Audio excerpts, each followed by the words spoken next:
Hello everyone welcome to संगीत education school छात्र छात्री आसी आउ कि नुआ अपडेट कौन रही से अपडेट वीडियो मतलब मुझे कहबी कि पूर्व वीडियो को गोटे लाइक करी चैनल को सब्सक्राइब करी पाखे बेल आइकन को प्रेस करी ऑल क्लिक रखा जमार भूलु। चलते वीडियो स्टार्ट करवा। गोटे बोर्ड 10वीं जाए मागणा बही सृष्टि हेब 40,000 नुआ शिक्षक पदवी। स्कूल शिक्षा को सुदृढ़ और उन्नत करने राज्य में गोटे बोर्ड रहिबो। माध्यमिक शिक्षा परिषद बीएससी और उच्च माध्यमिक शिक्षा परिषद सीएचसी को मिसाई गोटे बोर्ड गठन कर नुहे 10वीं श्रेणी पर्यंत सबू पिला मागणा पाठ्यपुस्तक प्रदान कर।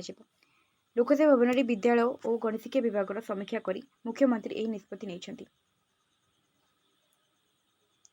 मुख्यमंत्री सूचना देते आसंता 3 वर्ष में 44,433 प्राथमिक शिक्षक पदवी नियुक्ति दिज्व।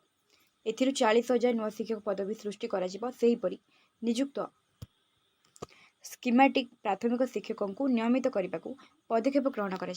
राज्य में वर्तमान 45,292 प्राथमिक स्कूल रे 1,60,319 शिक्षक पदवी रही। नूतन शिक्षा नीति अनुजाई आउ 39,366 पदवी सृष्टि कर।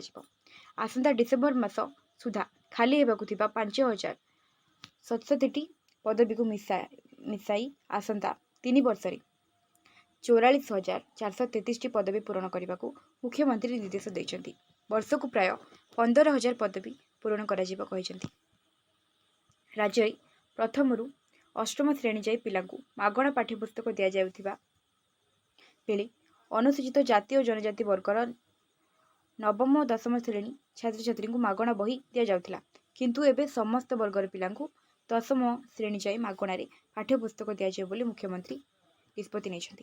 छात्र छात्री स्वास्थ्य को गुरुत्व दे मुख्यमंत्री निष्पत्ति नहीं। हॉस्टेल रे रोथिबा पिलांको पई एएनएम नियुक्ति करा जिवो। प्रति 300 पिलांको पई जणे एएनएम बहुमुखी स्वास्थ्यकर्मी नियुक्ति करा जिवो। नूतन बेसरकारी विद्यालय अनुमोदन व्यवस्था ऑनलाइन प्रक्रिया रे करा जिवो। आदिवासी छात्र छात्री को मातृभाषा शिक्षा उपरे गुरुत्व दि जाए। तो वर्तमान जहाँ भी किसी अपडेट था वीडियो मध्य मुझे समस्त को जनईली। बर्तमान आप समस्त वीडियो को बहु मात्रा शेयर कर।